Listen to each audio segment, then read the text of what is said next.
ತಮಿಳುನಾಡಿಗೆ ಕಾವೇರಿ ನೀರು ಹರಿಸೋದನ್ನು ವಿರೋಧಿಸಿ ಕನ್ನಡ ಪರ ಸಂಘಟನೆಗಳು ಕರ್ನಾಟಕ ಬಂದ್ಗೆ ಕರೆ ಕೊಟ್ಟಿದ್ದು, ಕಾವೇರಿಯ ತವರು ಕೊಡಗು ಜಿಲ್ಲೆಯಲ್ಲಿ ಕರ್ನಾಟಕ ಬಂದ್ಗೆ ನೀರಸ ಪ್ರತಿಕ್ರಿಯೆ ವ್ಯಕ್ತಗೊಂಡಿದೆ.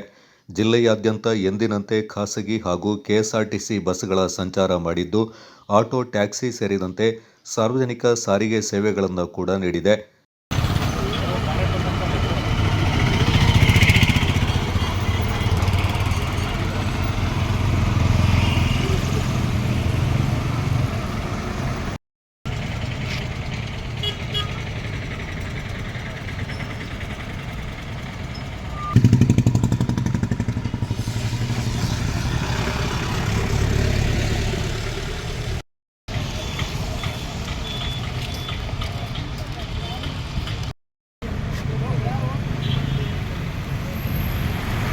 ಜಿಲ್ಲೆಯಲ್ಲಿ ಅಂಗಡಿ ಮುಂಗಟ್ಟುಗಳು ಎಂದಿನಂತೆ ತೆರೆದಿದ್ದು, ವ್ಯಾಪಾರ ವಹಿವಾಟು ಸಹಜ ರೀತಿಯಲ್ಲೇ ನಡೆಯಿತು.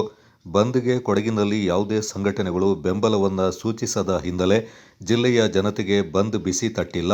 ಒಟ್ಟಾರೆ ಕೊಡಗು ಜಿಲ್ಲೆಯಲ್ಲಿ ಕರ್ನಾಟಕ ಬಂದ್ಗೆ ನೀರಸ ಪ್ರತಿಕ್ರಿಯೆ ಕಂಡುಬಂತು.